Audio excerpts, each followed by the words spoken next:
Kani ba si nakailaman mo ng Ropel Banyok mo? Este, butangan din ato ng attorney oy. Ang mugiro ba kana siya pagka-attorney? Attorney Ropel Banyok oh. Apil sa yaga ni Gwen na po. Oy, ikaw Ropel Banyok no, ninomdom ang kunimog yun ba? Napay imong tingog nga murag yun og tingog bitaw nang nanindag man ni bitaw sa kulon. Ang Cebu Metropolitan Catholic Mass Media Awards. Best Radio Commentator, Best Newspaper Columnist, and Best Public Affairs Anchor. Attorney Rufil Fernandez Banyok sa Straight to the Point. Straight to the Point. Nakarita sa mga hisgutana nato rong buntaga mahigalas di patang padayon sa mga hisgutana nato kay kinini ang niamay warrant of arrest nga nigawas batok mga higala ni Byron Garcia o gunya gidakop gyud siya mga sukid tig paminaw. So morning kalakiha mga kigalaan. Og pagkahuman daghay nag-inform nako gapon pinagi sa kuan di lang nako i-mention mga ngan gi-chat ko na dakpan sa Byron. Kuha mo ba? Sumoto nga to na suta na double check na to pinagi sa tong news department tinuod gyud ay unya karon buntag sad mo gyud ni gawas pod sa newspaper asa man to ng newspaper tulong diyan mo koy kung gunitan no kani ni apod sa pamantala ang The Freeman ni sugat gyud ni kabuntagon niya sa front page o ginguman sa pamantala ang Sunstar no napod sa front page nga gidakop kinis Byron diri sa Sunstar di ani mahigala Byron nga gidakop diapod sa pamantala ang The Freeman Byron arrested for alleged sexual harassment. Uy, mo ni iyang kaso mga higala. Okay, unya kini ni ang pagdakop gahapon ang atong kapulisan maoy ni dakop niya pinagi sa warrant. Actually doon na ni siya warrant of arrest last month man siguro today nga gipasakan og cyber libel na dakpan sa ni siya unya nakapiyansa. Ang karon mahigala lain ning kaso matud pa sa pamantalaang The Freeman, Byron arrested for alleged sexual harassment. Mao ni si Byron Garcia nga igsuon mahigala ni kanhi Gobernador Gwen Garcia ang gipasaka ang kaso mga sukid tig paminaw. Bawas-bawas ang pasaka kaso kay kini kusubon na sa pasaka kaso. Karon gibawsan sa mahigala pasaka kaso og nagawsan og warrant. So gahapon dunay pag serve sa warrant of arrest ato lang kini ni ang ato lang i-acknowledge courtesy of Sunstar man siguro ni nakakuha video kasamang names beto ni pa ato ko na i-play names ang gahapon ang pagdakop gahapon may mo na ni siya ang video daw courtesy of Sunstar Cebu. Sige natay video na ato sang ipakita ko no kadali lang ha kani nay audio ni dong para mabati po natoon sa iyang pamahayag nagkuan man ni siya so gipusasan din ni siya niya ang iyang muna nagtabon siyang kamot. Ato paminawon ko no, doon ay audio ni? Any further question? Ako pa uno naon, saya kung ano? Nakita na siya kasi posibleng nagpapagaso naman. Nakakita ko sa warrant to. Ang anak ni Pamela ba, kanang si Elise Nicole. Mauning pagdakop? Mayong gabi Sir Byron. Sila sir, from yours. Ay, ano yun, ito taga, wala ko'y kalibutan din ang kasuha. From start to finish, wala ko'y kalibutan. Yeah. Any further question? Ako pa uno naon, saya kung ano? Nakita na siya kasi posibleng nagpapagaso naman. Nakakita ko sa warrant to. Ang anak ni Pamela ba, kanang si Elise Nicole. So ano yung pagdakop niya sa Embalay dito sa Talisay? Doon ang ginisukol niya o pasakag kaso, no? So mo na mahigala. So gidakop siya sa kapulisan.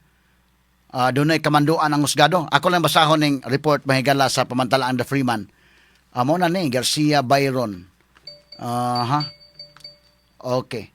So kinini ang matod pa sa report mahigala sa pamantalaan The Freeman. 3 counts of ako lang basahon ng sa The Freeman. 3 counts of alleged gender-based sexual harassment have landed former Capitol Consultant Byron Garcia behind bars after a Mandawi court ordered his arrest on Thursday, June 11 for alleged violations of the Safe Spaces Act. So tulo day ka counts sa mahigala, no? Tulo ka counts nga alleged gender-based sexual harassment. So dunay sexual harassment nga ang gihimo niining pinaagi mahigala sa gender-based sexual harassment nga Mo'y hinungdan nga mabutang siya. So gabi nakuan siya gabi na tuwa sa prisuhan. Nya holiday man ron, Mike, na fiscal ron. Kay holiday man ron. Ato na sa prisuhan rong Biyernes, Sabado, Domingo, sa Lunes na lang piyansa. Pero nani nga mga dunay mga connection, basi makakuha sa fiscal nga makakuan. Hindi na, no? So matod pa offensive statement kuno ni made by Garcia through social media di ay pinagi sa iya mga public videos. Ang remarks matod pa sa report, the remarks attributed to respondent certain body shaming language. So kuanday ni kini ang nagpasakag kaso niya si Nicole Catalan, mo ini pasakag kaso niya doktora, no? Mo ini pasakag kaso niya. Unya matod pa body shaming dai ni kay kini Gus Byron mga higala sa iyang mga video ko ni komentaryo gud niya mahigala murag apilon sa mahigala personal nga mga kuan sa lawas sa babae na no body shaming mo dai ning iyang kuan mo ni gipasakag kaso wa naman kay ko magkasunod ining iyang mga nahitabo ni Byron pero ni ama ni Sunstar nigawas man ni Sunstar Cebu o sa The Freeman yan ang gawas man sa mga media outlets. So muna ito lang sa gisgutan. So ang remarks they attributed to respondent certain body shaming language, sexist ridicule and degrading references to complainants' physical attributes. Mao din no? So bugal-bugal unya kanabang personalan kayo nga ang lawas mahigala mo i-komentaryo no. So si Catalan matod pa suffered humiliation, anxiety, emotional distress among others. Mao din mahigala basis no. Among the evidence submitted was a video of Garcia mocking Catalan, saying that she is an overweight and obese doctor. Naman personal sad kayo di ay. Nga kuan kini bitang komentaryo sa nanin personal kayo no sa panglawas bitaw sa tao medyo lahi sa na mo nga kinanaang iya sada no nga pamaagi pero mo lagi na dunay ni pasakag kaso. So karon sa pagpasakag kaso nagawsan gyud og warrant of arrest no. So si Garcia mahigala was taken into custody by law enforcement authorities a day after the warrant issued by the Municipal Trial Court in Cities Branch 1 in Mandawi City. So nana siya sa kustudiya karon sa kapulisan usa ka adlaw human gipagawas ang warrant of arrest. So malagmit kay kagahapon man gidakop pitsa 11 pitsa 10 day nigawas ang warrant ani. No? Court records show that Garcia is facing 3 counts of alleged gender-based sexual harassment under Section 12 of Republic Act number 11313, otherwise known as the Safe Spaces Act. Straight to the point. Mao ni ang iyang kaso mahigala, no? Body shaming din iyang gikuan day gyud, mao di ay. In the warrant dated June 10, sakto lagi June 10, no? So ang warrant mahigala nga gipitsahan og Hunyo 10, 2026. Presiding Judge Jennifer M. Pipito Maniwang directed law enforcement officers to arrest Garcia at his reported address in Corona del Mar subdivision in Barangay Puog, Talisay City or wherever he may be found. So kini mga higalang warrant of arrest nga dunay pitsa June 10 gipirmahan ni Presiding Judge Jennifer M. Pipito Maniwang mi mando sa kapulisan sa pagdakop ni Garcia sa iyang Pinoy-anan sa Corona del Mar subdivision Barangay Puog, Talisay, Cebu or bisan asa siya makitaan dakpon siya.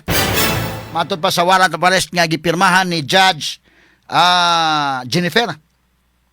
The court fixed bail at 108,000 for Garcia's temporary liberty covering 3 charges filed against him. Straight to the point. So, ang korte mahigala mi fix sa iyang piyansa 108,000 pesos isip temporaryo niyang kagawasan labot ni mo cover ni sa tulo ka mga 3 charges filed against him. Tulo ka mga counts, tulo ka mga kaso nga gipasa ka batok niya. Straight to the point. Tulo ka counts mahigala ni. Unya matod pa sa report sa pamantalan The Freeman, ako lang ni basahon mahigala. The Capitol's Public Health Consultant Dr. Nikki Catalan, the complainant in the gender-based online sexual harassment cases against the former Capitol Consultant Byron Garcia, said his arrest marks the start of accountability. si Capitol Public Health Consultant day Doktora Nikki Catalan ang maoy reklamante ni ining gender-based online sexual harassment. So online din nga sexual harassment day kiniliging pagbugal-bugal sa online bitaw kana bitang body shaming ba. Body shaming kana bitang imo bitang pakawawan diha mahigala sa kahanginan diha sa kuan diha sa cyber mga higala. Labi na kanang panglawas. Muna, kini maghatag ni leksyon sa tanan ha. Hasta ning mga vloggers uban. Doon na mo yung mga kasuko. Ako lang i-discuss for purposes mahigala nga makahatag og leksyon sa tanan. Labi na daghan na naman yung mga vloggers karon sa atong mga vlogs. Objective lang tas ng mga vlogs. Unya kumusaway mo og kana na ang mga tao og musaway tas pang gobyerno pwede ra gina. Kay ngano man encourage man ta nga mo take up sa mga issues nga may labot ang lungsod. Ba't ka na bitang lawas bitaw nga tambokikoy, dagkog kuan ana dili na ta ana kay tanawa sa nahitabo si Byron Garcia ron nadakpan. Straight to the point. Basta na personalan magud kayo no kanang mga labi na mga kuan sa tao ba. Panglawas sa tao. So dili ta ana lang ha. Kay mo na ni ron akong i-discuss ni mga higala kay gawas maginis pamantala ang The Freeman og sa Sunstar nga maghatag nitong leksyon nga sa atong mga pag-komentaryo labi na gamit mahigala sa mga videos diya sa Facebook o guban pa kay kining iya day Facebook man niya dapat ni YouTube channel si Byron wala Facebook no. Okay, so diya sa Facebook unya mo saway ka mangomentaryo ka sa Facebook unya labi na mahigala kung inyon ta personalan kayo labi pag inana mahigala body shaming inana mao na lisod no. So mo na nagawsan sa warrant. Matod pa ni Doktora Catalan, I filed this case for every woman, living or deceased, who has been hurt, defamed, violated, or wronged by Byron Garcia and others like him. Matod pa niya. So ako matod pa ni Doktora Nikki Catalan, ako kining gifile kini mong kaso alang sa matag babae, mabuhi man o mapatay, nga nasakitan niya, defame niya, gi-violate mahigala kanang napasakitan ni Byron og katong bisag kinsa pa nga kwan no mo ni ang iyang katuyuan og matod pa mahigala ni Nikki Catalan kini mo nagsignal mauna mahigala ang pagsugod sa accountability og miingon siya nga kini nagpasabot nga no one is above the law bitaw bisag unsa ka kagamhanan bisan unsa ka kagamhanan ang imong apelyido at least karon ang balaod mahigala muduot gyud indekin. Okay, sa man last December dahil gifailan po siya og cyber libel kay Sabana ni Doktora Nicole kato si Dr. Janos Vizcaino Jr. No? Kay nga naman naputo siya mga pamasangil. Kana ko magsulti ta sa radio, kinalan nga doon tay basis gyud sad. Pero kay kung panalitan gud butang-butang lang pasaka sa radio, pasakang gisulti wa kay basis, malagmit gyud ka maigo ka sa kaso. No? Unya labi na kung personala na, no? Muna diha mga sukit tig paminaw. So di lang ta mo saway ka na mga personalan, mga higala kay lisod bansad. Kung atong saway mo saway ta may higala labi nas pang gobyerno, issue for issue lang yun. Issue for issue lang. So mo ni ang giingon ni Doktora Catalan. Ang warrant nag-ingon nga ang bail may be posted through a corporate surety bond, property bond, cash deposit, or recognizance in accordance with the provisions of the Rule 114 of the Rules of Court. So matod pa din himigala sa warrant, giingon mahigala, you are hereby commanded to arrest Byron Phil Garcia and bring him forthwith before me to be dealt with according to law. So mo ni ang mando mahigala sa warrant, no? Nga pirmahan ni Judge Jennifer nga ang kapulisan gimanduan sa pagdakop ni Byron Garcia og dadon siya sa iyang atubangan. Unya ang court miingon sab mihatag sad og additional instruction sa atong kapulisan to comply with Supreme Court's rules on the use of body-worn cameras in the execution of warrants. Matod pa sa order mahigala, ang authorities gi-require sila to use at least one body-worn camera and one alternative recording device or a minimum of 2 devices. So sa pagdakop ni Byron, kinalan doon na mo'y body camera sa inyong pagdakop na gi-comply ni mahigala sa Supreme Court nga kining ang Supreme Court nga kamanduan, no? The directive is in line with Administrative Matter number 2106-08 sa Supreme Court nga mi take effect na ni adtong 2021 pa. Okay, so ang warrant of arrest mahigala mao na ni ang nahitabo sa report mahigala sa pamantalaan the Freeman just last month na ito dahikan. Garcia pleaded not guilty to a cyber libel complaint filed against him by Dr. Janos Vizcaino during his arraignment before Regional Trial Court Branch 83 in Mandawi City on March 13, 2026. So mo na kini mahigala ang kaso. So sunod-sunod ning yang kaso mga higala. Sunod-sunod kugihan mo sa nimo file og kaso sa Byron. Di karon nabawsan mahigala do na po ilaing kugihan mo pa sa kagkaso. Nabawsan siya mga sukid di paminaw. Straight to the point. Kitang nakakitag katapat gyud mga higalaan no. Si Byron Garcia mga higala. So karon to nakatuog prisuhan kagabi Unya karong adlaw depende ni kung maka piyansa ni karong adlaw or ugma pero holiday ra baron. Holiday man ron kay Independence Day man. Nya ugma Sabado Domingo igo gyud. At least pun makatilaw po prisuhan no. Nya mga tao maka realize ang katawhan nga ang balao di ay at least mo abot mga higala. Mo abot gyud sa panahon nimo bisa pagkuan no. Mo ni higala nakakita gyud katapat kadugayan. Kaya sa una kiha dito wag tuo lang kiha. Hasta bitaw to si Pambalik 4 kiha niya kay dunay AI gutog himong AI kinigong atong kapulisan birthday ditong Pam tagaan siya mahigala og kanang gift ba sa mga pulis sa province niya. Ang gift niya katong picture nga nagsulot si Pam Balikwatro og SWAT nga uniform. Di wa to magsulot si Pam og SWAT uniform gyud. Pero di sa AI na kini kong AI day no grabe kay day. Karon bitaw na ni gawas akong picture names kato bitaw picture na ko names. AI to no. Nako to nga picture kato ni gawas trending now bitaw. Kululan og green. Naka to names kanang gipagawas ni sa kwan. Naagni katong gibutang sa tong GC.